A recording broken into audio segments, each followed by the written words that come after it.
जिसको सम्यक दर्शन है,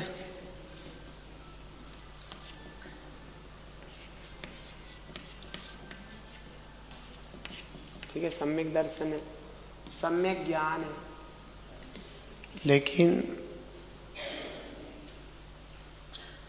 असम्यक चारित्र भी है। कैसे है? चारित्र के हमारे भगवान ने दो भेद किए, क्योंकि चारित्र के दो भेद करते वक्त यहाँ किया है कि एक तो सम्यक्ताचरण चारित्र होता है और एक होता है संयमाचरण। ये मैंने आपको गुणस्थान में पढ़ाया था। एक सम्यक्ताचरण चारित्र, एक संयमाचरण चारित्र। सम्यक्ताचरण चारित्र क्या होता है और संयमाचरण चारित्र क्या होता है? संयमाचरण चारित्र के दो भेद होते हैं, एक देश संयमाचरण चारित्र और सर्वदेश संयमाचरण चारित्र। एक देश संयमाचरण चारित्र एक प्रतिमा से लेकर के 11 प्रतिमा है, और संपूर्ण संयमाचरण चाहते हैं मुनिराज का चारित्र, महाव्रत आदि। समझ में आ रहा है? लेकिन सम्यक्ताचरण चारित्र क्या है? ये सब व्यवहार चारित्र हैं, अभी सब व्यवहार चारित्र है। सम्यक्ताचरण चारित्र भी, संयमाचरण चारित्र, देश संयमाचरण चारित्र भी और पूर्ण संयमाचरण चारित्र भी।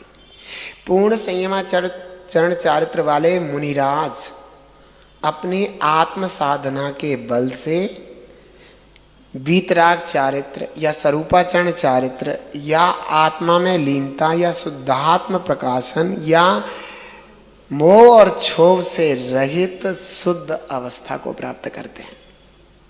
ये एक ही चीज है। आप कहोगे क्या बोल दिया महाराज जी ने? शुद्ध उपयोग समझ लो, वीतरागता समझ लो, आप तो ठीक है। आत्मा में लीनता समझ लो, स्वरूपाचरण चारित्र समझ लो, ये एक ही चीज है सब।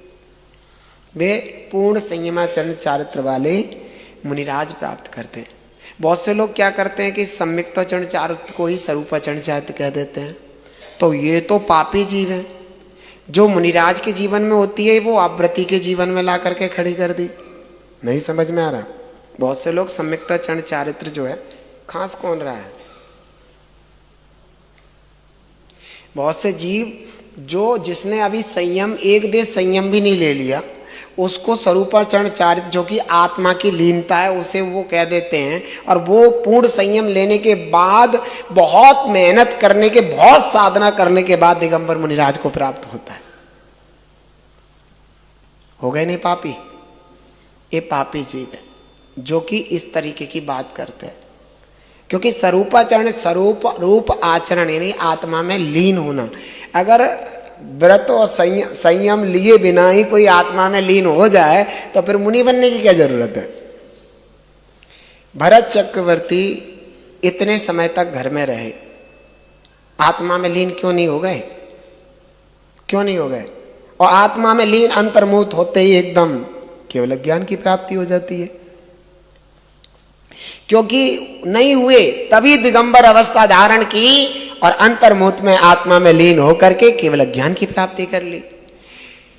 आदिनाथ भगवान इतने समय तक गृहस्थ में रहे और आखिर में आत्मा में लीन होने के लिए उन्हें पूर्ण संयम लेना पड़ा, जब ही उनको स्वरूपाचरण चारित्र हुआ। अब एक बात और बताएं, समझदार अगर लोग बैठे हो तो एक बात और बताएं। एक बात बताओ, मुनिराज 7वें गुणस्थान में जाते हैं तो कहते हैं शुद्धोपयोग में चले गए। आपने कभी सुना है कि मुनिराज जब 7वें गुणस्थान में जाते हैं तो शुद्धोपयोग में चले गए, और 6ठे गुणस्थान में आए तो कहते हैं शुभोपयोग में आ गए? तो जब 6ठे गुणस्थानवर्ती मुनिराज शुभोपयोग में है तो 4थे गुणस्थानवर्ती श्रावक शुद्धोपयोग में कैसे चला जाएगा? नहीं समझ में आया? 7वें गुणस्थान वाले मुनिराज, जय भगवान जी, 7वें गुणस्थान में जाते हैं तो शुद्धोपयोगी, और 6ठे में आए तो शुभोपयोगी।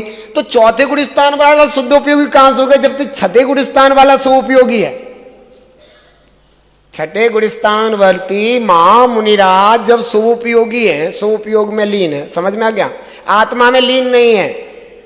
स्वाध्याय, अपनी चर्या, दीक्षा शिक्षा देना, इन कार्यों में लगे।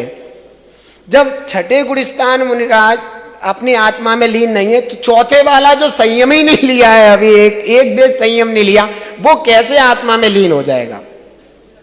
हो जाएगा।